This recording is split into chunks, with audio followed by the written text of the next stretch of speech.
Shalom, bien-aimés, que Dieu vous bénisse là où vous êtes.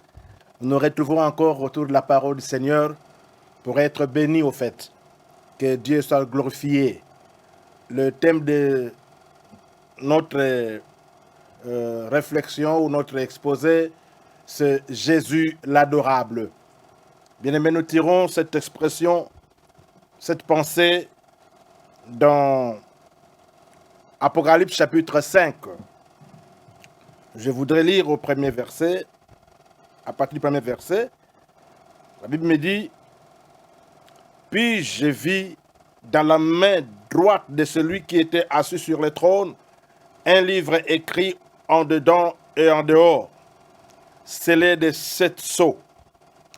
Et je vis un ange puissant qui criait d'une voix forte: qui est digne d'ouvrir le livre et d'en rompre les sceaux? Et personne dans le ciel et sur la terre, ni sur la terre, ni sous la terre, ne put ouvrir les livres et le regarder, ni le regarder. Et je pleurais beaucoup de ce que personne ne fut trouvé digne d'ouvrir les livres, ni de les regarder. Et l'un des veillards me dit: ne pleure point. Voici le lion de la tribu de Juda, le résistant de David, a vaincu pour ouvrir les livres et ses 7 sceaux. Et je vis au milieu du trône et des 4 êtres vivants, et au milieu des veillards, un agneau qui était comme immolé. Il avait 7 cornes et 7 yeux, qui sont les 7 esprits de Dieu envoyés par toute la terre. Il vint et il prit le livre de la main droite de celui qui était assis sur le trône. Quand il y prit le livre, les 4 êtres vivants et les 24 veillards se prosternèrent devant l'agneau, tenant chacun une harpe et des coupes d'or remplies de parfums qui sont le prieur des saints. Ils chantaient un cantique nouveau en disant: tu es digne de prendre le livre et d'en ouvrir les sceaux, car tu as été immolé et tu as racheté pour Dieu par ton sang des hommes de toutes les tribus, de toutes langues, de tout peuple et de toutes nations. Tu as fait d'eux un royaume et des sacrificateurs pour notre Dieu, et ils régneront sur la terre. Que Dieu soit loué pour sa parole. Bien-aimés, il y a l'apôtre Jean qui nous révèle l'identité cachée de Christ, qu'il était l'adorable. C'est Jésus qui était autrefois, qui était attendu comme Messie par les Juifs. Il y avait des prophéties qui témoignaient qu'il ne sera pas le moindre. Mais Dieu viendrait à travers la puissance du Saint-Esprit par une vierge, comme Ésaïe l'avait prophétisé. Et il avait même dit que quand il sera né, un fils nous sera né, un enfant nous sera né et un fils nous sera donné. On l'appellera Dieu Tout-Puissant, Père éternel, l'admirable, conseiller. Il y avait des titres. Et quand il est né, il y avait l'étoile qui apparut. Le roi mage l'ont suivi. On suivi l'étoile. Ils sont allés jusqu'à trouver Hérode. Je parle de roi mage qui sont allés trouver le roi Hérode. Et ils ont demandé où est le roi des Juifs qui est né.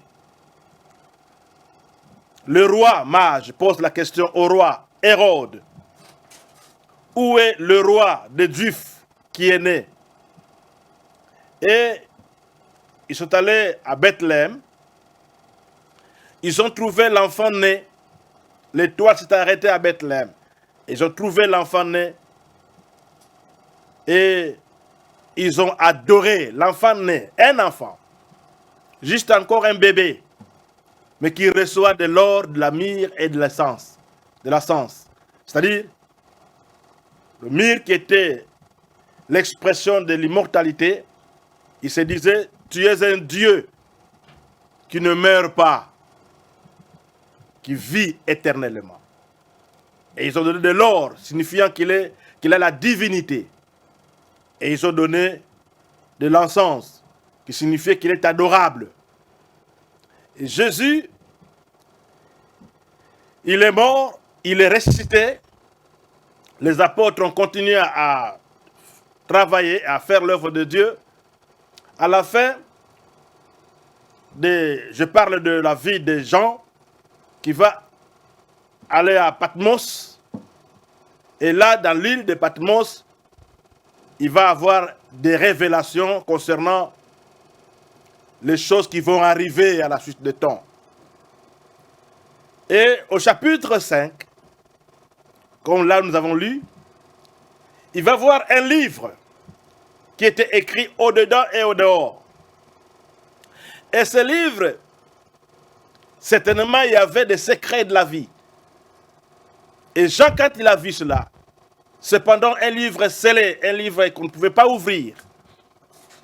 Et il a entendu, il a vu un ange qui criait, un ange puissant qui criait d'une voix forte. Qui est digne d'ouvrir les livres et d'en rompre les sceaux? Cette question était posée. Et Jean qui voit l'ange qui crie, qui est digne? Qui est digne? Qui peut ouvrir ces livres fermés? Et Jean, parce qu'il comprenait l'importance des Écritures, Jean, il comprenait que la vie ou les précieux trésors que Dieu a donnés à l'humanité sont souvent, ces précieux trésors sont souvent écrits dans les livres. Et quand il voit les livres, il dit, mais dans ce livre, il y a des choses qui m'appartiennent. Dans ce livre, il y a l'héritage. Dans ce livre, il y a des secrets que je dois connaître. Dans ce livre, il y a des réponses à mes questions. Dans ce livre, il y a des choses que je dois avoir. Mais comment je peux l'avoir? Mais qui peut l'ouvrir? Je voudrais ne fût-ce que lire. Mais il ne parvenait pas. Parce qu'il n'y avait personne. Il dit, il n'y avait personne qui pouvait lire. Ni dans le ciel, ni sur la terre, ni sous la terre. Personne. Alors Jean commence à pleurer. Bien-aimé, quelle déception que Jean avait eue, parce qu'il savait qu'il y a des prophètes qui sont passés. Il y a des rois qui sont passés. Il y a de grandes personnes qui sont passées sur la terre des vivants, qui sont morts. Et il y a des gens qui étaient autrefois admirés par leur puissance, par leur sagesse, par leur intelligence. Mais il s'est dit, mais qui peut? Et dans les cieux, aucun ange. Aucun. Et le livre était dans la main d'une personne qui était assise sur le trône. Dans la main droite. Il dit, mais qui va ouvrir ce livre? Il regarde, il pleure. Il dit, mais personne. Bien aimé, il y a des questions de la vie. Il y a des questions que le monde peut se poser. Et que personne ne peut donner des solutions ou des réponses. Seulement celui qui devait être adorable. Alors il regarde, il voit un agneau comme immolé. Alléluia. Un agneau. Sur le chemin, Isaac, fils de la révélation, il s'est dit, mais non, nous avons l'habitude d'aller adorer notre Dieu, mais nous amenons le feu, le bois, mais aussi avec les sacrifices. Mais comment on va aller adorer le Seigneur sans pour autant avoir dans nos mains de quoi offrir à ce Dieu-là? Et Abraham, arrivé quelque part avec les serviteurs, il dit, vous vous restez ici, moi je vais aller à la montagne avec mon fils pour adorer le Seigneur. Et le fils qui lui pose la question, papa, voici le bois, voici le feu, mais où est l'agneau pour l'Holocauste? Où est l'agneau? Où est l'agneau pour l'Holocauste? Il est allé là pour voir. Et quand ils sont arrivés, et curieusement, il y a Abraham qui va prendre Isaac, qui le mettra sur l'autel. Et quand il a levé la main pour vouloir l'immoler, pour vouloir le tuer, il a entendu une voix qui lui dit, Abraham, n'avance pas ta main sur le fils. je veux maintenant que tu m'aimes, je te bénirai. Regarde à côté, il a regardé, il a trouvé, il n'a pas trouvé un agneau, s'il vous plaît, il n'a pas trouvé un agneau qu'il faudrait remplacer à la place d'Isaac. Il a trouvé le bélier et il a sacrifié le bélier. Jusqu'à ce jour, l'agneau qui devait être immolé ce jour-là n'a pas été immolé. Et quand Jésus est né, Jean-Baptiste, avec la révélation, se dira, voici l'agneau de Dieu qui ôte le péché du monde. Voici le vrai agneau. Voici l'agneau de Dieu qui ôte le péché du monde. Et comment il devait ôter le péché? C'est par il devait répandre son sang. Il devait faire le sacrifice. Et le sacrifice de soi-même. L'agneau sacrificateur qui devient un sacrifice. Le sacrificateur qui devient sacrifice. Et l'agneau a été immolé. À la croix, le diable a été vaincu. À la croix, par son sang, nous avons eu la rémission du péché. À la croix, celui qui est notre substitut, il a pris notre place. Nous qui étions des pécheurs, c'est nous qui devions être condamnés à sa place. Mais lui a pris notre place, il a accepté, il s'est fait pécher. Il a accepté. Et à la croix, il a vaincu le diable. Il a pris notre malédiction et il nous a bénis de toutes sortes de bénédictions. Par la foi, quand nous croyons en Jésus, nous bénéficions l'œuvre de la croix de Jésus. Voilà pourquoi l'église primitive, quand nous disons les actes des apôtres, ils ne prêchaient que Christ crucifié. La croix était la fierté des chrétiens. Nous sommes ce que nous sommes à cause de ce que Jésus a fait sur la croix. C'est là où il nous a délivrés. C'est là où il nous a pardonnés. C'est là où il nous a rendus. Il nous a donné l'alliance, la nouvelle. Il a inauguré son alliance par son sang. Et à partir de la croix, ce qui nous séparait avec Dieu a été brisé pour avoir la communion avec notre Dieu. C'est sur la croix qu'il a fait des choses merveilleuses. Il nous a rendus libres. C'est la croix, il nous a sauvés. C'est la croix, il nous a garanti la vie éternelle. Alors, le temps sont passés. Maintenant, il y a gens qui voient un livre écrit dont personne ne pouvait ouvrir. Alors, ils pleurent. Ils se disent, mais finalement, où sont ces gens? Mais où est Moïse? Mais où est Isaïe? Où sont les prophètes? Où sont les anges? Qui peut ouvrir ce livre? Parce que l'ange criait, il pose la question, qui est digne d'ouvrir? Qui est digne? Qui a la qualification? Qui peut, parce qu'il est qualifié, d'ouvrir ce livre qui est tenu par la main droite de celui qui était assis sur le trône? Et finalement, personne. Je voudrais simplement vous dire, mon frère, dans votre vie, dans nos vies, pour des questions les plus difficiles, je parle des questions de la vie éternelle, il n'y a personne. Aucun prêtre, aucun pasteur, aucun prophète, aucun archevêque, aucun titre, aucun roi, aucun colonel, aucun général, aucun président, aucun n'a été trouvé digne d'ouvrir le livre. Aucun. Personne. Alléluia. Personne. Ni dans les cieux, ni sur la terre, ni parmi ceux qui sont enterrés sous la terre. Personne. Alors Jean se dit, mais finalement, c'est regrettable. Et il commence à pleurer. Jean pleure. Il dit, ah! Personne vraiment. Même dans le ciel, personne. Ah, vraiment. Et sur la terre, aucun roi. Où est Josaphat? Où sont ceux qui sont morts? Ils sont où? Qui pouvait ne fût-ce que défendre l'honneur des survivants sur la terre? Personne. Il pleure. Et il y a un veillard qui viendra lui dire, un veillard qui lui dit, Jean, ne pleure point, ne pleure pas. Il y a quelqu'un qui peut. Dans ta vie, il y a quelqu'un qui peut. Dans ma vie, il y a quelqu'un qui peut. Pour notre nation Congo, la RDC, il y a quelqu'un, il y a un Dieu, il y a celui qui est capable, il y a un digne, il y a celui qui est digne d'ouvrir le livre.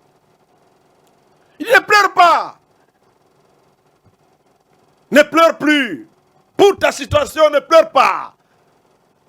Pour la situation du Congo, ne pleurons plus. Ne pleure pas, parce qu'il y a celui qui a toutes les possibilités de donner solution à nos problèmes. Il est Dieu. C'est un Dieu. Je parle de l'agneau. Parce qu'il a vu l'agneau qui venait et qui prend les livres, qui ouvre le sceau. Et alors, quand les gens ont vu ça, les êtres vivants, 4 êtres vivants ont vu, les 24 veillards, quand ils ont vu, ils se sont prosternés. Ils ont dit non, non, non, non, non, non, non. C'est comme les rois mages qui se sont prosternés devant le roi Jésus. Pendant que le roi Hérode était fâché, il voulait tuer Jésus. Mais il y a le roi mage qui ont compris que non, vous le voyez bébé, il n'est pas bébé. C'est le Fils qui nous est donné. C'est là où se trouve. Il y a la divinité ici et il mérite de l'or. Il mérite l'adoration. Parce qu'ils avaient promis à Hérode, nous voulons voir ce roi des Juifs, nous allons à Bethléem. Alors nous y allons pour l'adorer. Pour l'adorer. Et ils trouvent un bébé, mais ils comprennent que non, il ne faudrait pas avoir la perception humaine, ne considérer que c'est le naturel. Vous le voyez bébé, mais il n'est pas bébé. Hein? Celui, c'est un Dieu. Nous sommes des rois. Hérode est roi, mais celui-ci, il a une royauté distincte. Une royauté couronnée de la divinité. Une royauté qui le distingue de tous les rois. Il est le roi des rois. Si tu es président, alors lui, Jésus, il est le président des présidents. Si tu es général, nous avons un Jésus qui est le général des généraux. Colonel. Ah non, d'ailleurs, Jésus n'est pas colonel. Donc, il est le chef de l'armée. Il est le chef des chefs. Le président des présidents.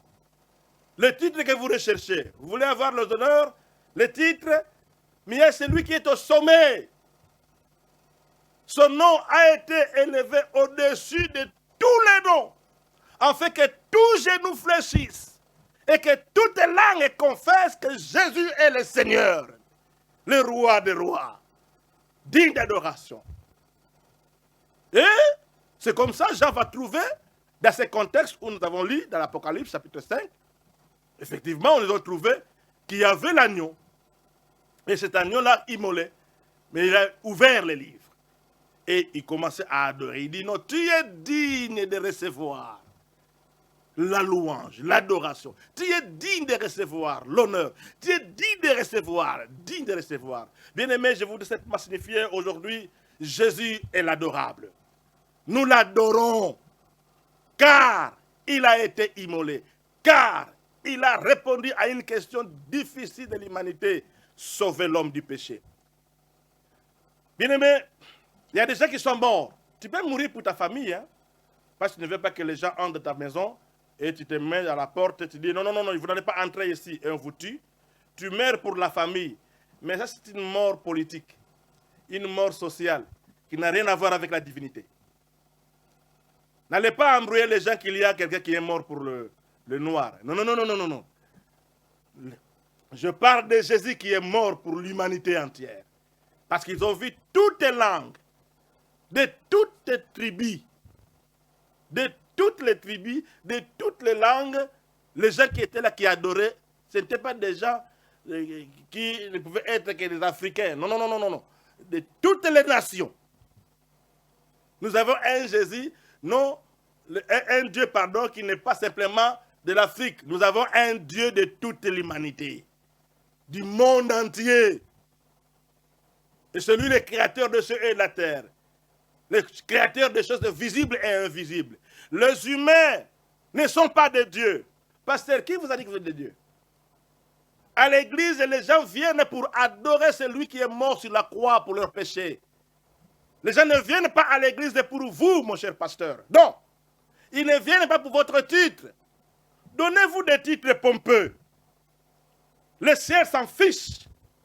Le ciel s'en fout de vos titres. Parce que vous n'êtes pas digne d'ouvrir les livres. Vous n'êtes pas digne d'ouvrir. Et même jusqu'à aujourd'hui, vous n'êtes pas capable, parce que vous n'êtes pas mort pour les hommes. Mais il y a un seul, le Jésus qui est mort sur la croix. C'est lui qui est digne de recevoir l'adoration. Voilà pourquoi nous l'adorons. L'unique que nous pouvons adorer, c'est lui, Jésus, le médiateur entre Dieu et les hommes. Jésus, il n'y a pas un autre nom. Jésus, c'est lui qui est digne d'être adoré. C'est lui que nous prêchons. Jésus-Christ, le crucifié. Jésus de la croix, le sauveur de l'humanité.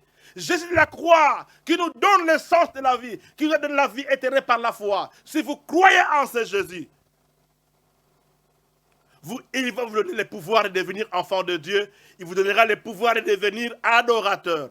Les adorateurs qui doivent l'adorer en esprit et en vérité. Ce sont là que le Père recherche. Jésus, qui a fait de nous des sacrificateurs et des rois pour régner sur la terre avec lui. Jésus, l'adorable. Heureux ceux qui ont Jésus dans leur vie, parce que leur adoration est agréée. Et ils peuvent avoir l'espérance qu'à son retour, parce qu'il revient bientôt, et il nous trouvera en train de le servir, en train de l'adorer, lui seul, pas un autre. N'associez pas d'autre nom. Il y a un seul nom, Jésus. Jésus-Christ, le Sauveur, l'adorable. Que Dieu soit loué pour cette parole. Nous bénissons pour tous ceux qui ont reçu le message. Et si vous voulez aussi être compté parmi les adorateurs de Jésus, il suffit de le recevoir comme Seigneur et Sauveur dans votre cœur. Et vous serez le vrai et le meilleur adorateur. Parce que ce sont les deux adorateurs par Jésus-Christ que le Père demande. Et nous sommes là pour l'adorer. Nous sommes là, Jésus, pour adorer Jésus, pas une autre personne. Nous ne sommes pas là pour le pasteur. Nous ne sommes pas là pour les apôtres. Nous ne sommes pas là pour les prophètes. Nous ne sommes pas là pour les évangélistes. Nous ne sommes pas là pour les évêques, les archbishops. Nous ne sommes pas là pour ceux-là. Non, non, non, non. Nous ne sommes pas là pour les diacres. Nous ne sommes pas là pour les hommes. Nous ne sommes pas là pour le président. Nous ne sommes pas là pour... Non, non, non. Nous sommes là pour Jésus qui nous a sauvés du péché. C'est Jésus qui nous a garanti la vie éternelle. Et nous l'aimons. Que Dieu vous bénisse. Donnez votre vie à Jésus. Devenons, soyons toujours adorateurs de Jésus. Et il sera glorifié. Au temps marqué, nous ne manquerons pas de rendre gloire. C'est par ici. Nous voulons juste prier. Et si pas prier, je voudrais bien que nous puissions simplement l'adorer. Tu peux l'adorer comme étant le modèle de votre vie, là où vous serez, partout où vous êtes. Vous pouvez l'adorer par votre comportement. Vous pouvez l'adorer par votre attitude. Vous pouvez l'adorer par votre manière de faire les choses. Vous pouvez l'adorer par votre style de vie. Vous pouvez l'adorer par vos paroles. Vous pouvez l'adorer d'une manière ou d'une autre, par vos offrandes, par vos sacrifices. Vous pouvez l'adorer. C'est-à-dire vous faire agréer. Faites-vous agréer à Dieu par Jésus-Christ. Voilà ce qui est essentiel. Que Dieu soit loué. Seigneur notre Dieu, nous te rendons grâce. Merci pour cette parole. Jésus l'adorable. Nous t'adorons parce que tu es digne. Tu as été immolé à la croix pour nos vies. Merci pour ce que tu as fait et tu continues à faire. Nous te rendons grâce. Bénis tous les gens qui ont suivi cette parole. Et ceux-là qui veulent être tes adorateurs. Notre Dieu, que ton nom soit glorifié au nom de Jésus, t'avons prié. Et nous disons Amen.